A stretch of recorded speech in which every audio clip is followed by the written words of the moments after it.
कक्षा 8 के विद्यार्थियों के लिए समांतर चतुर्भुज के सवाल किस प्रकार से पूछे जाते हैं, आइए उसमें एक्स वाई का मान किस प्रकार से ज्ञात करते हैं।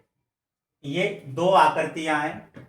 दोनों आकृतियों में से कोई सी भी आकृति आपसे एग्जाम में देकर एक्स और वाई का मान पूछ सकते हैं। देखिए, ये आकृति है, इसमें एक्स का इसमें वाई का मान पूछा गया है। यह आकृति दे रखी है। ध्यान रखना, नंबर बदल कर आ सकते हैं बोर्ड एग्जाम में। आइए इस सवाल को करते हैं। समांतर चतुर्भुज की आमने सामने की भुजाएं बराबर होती है, यानी ये वाली भुजा इसके बराबर है और ये वाली भुजा इसके बराबर है। आइए इसको हल करते हैं। समांतर चतुर्भुज की आमने सामने की भुजाएं बराबर होती हैं। 2x + 1 बराबर, ये किसके बराबर है? 11 के, तो ये बराबर में 11 ले लेंगे। y + 1 ये किसके बराबर है? 7 के। जब इस प्रकार से बराबर लेंगे तो ये आपकी समीकरण बन जाएगी।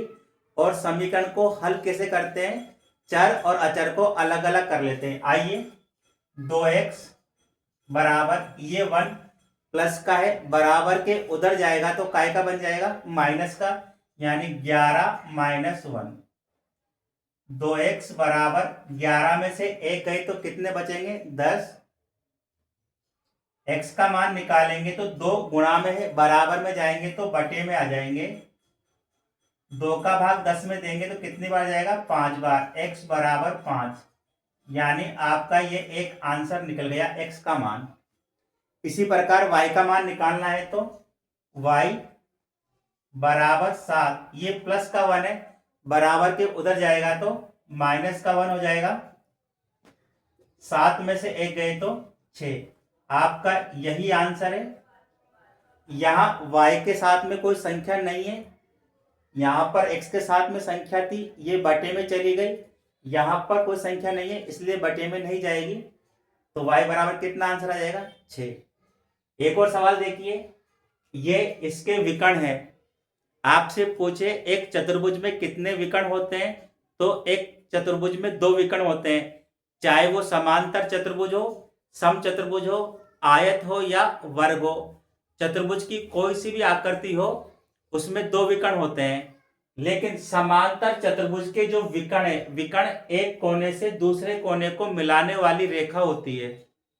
समांतर चतुर्भुज के ये जो विकर्ण है एक दूसरे को समद्विभाजित करते हैं, या ऐसा बोल दो समान 2 भागों में बांटते हैं।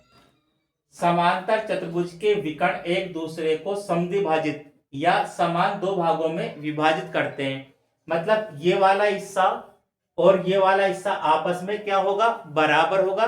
इसी प्रकार से ये वाला हिस्सा और ये वाला हिस्सा आपस में बराबर होगा। देखिए, 3x - 1 बराबर 20, ये समीकरण बन गई आपकी, ये भी समीकरण बन गई। आइए इसको हल करते हैं। 3x बराबर 20, ये 1 माइनस का है, बराबर में जाएगा तो प्लस का बन जाएगा। 3x बराबर 20 और 1 21 हो जाएंगे। x का मान निकालेंगे तो 3 बटे में चले जाएंगे। 21 बटे 3, 3 का भाग 21 में देंगे, कितनी बार जाएगा? 3 × 7 = 21। ये आपका x का मान आ गया। ये x का मान अपन यहां रख देंगे तो y का मान निकल जाएगा। आइए रखते हैं, x का मान यहां पर 7 रख दिया, प्लस y बराबर 16। यहां से y का मान निकालेंगे, ये 7 प्लस के बराबर में जाएंगे तो काय के बन जाएंगे? माइनस के।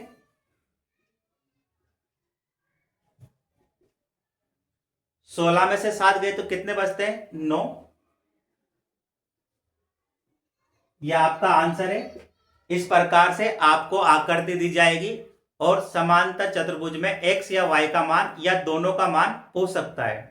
अगर आपको मेरा वीडियो पसंद आता है तो उसे लाइक करें, सब्सक्राइब करें और बेल आइकन बटन पर क्लिक करें।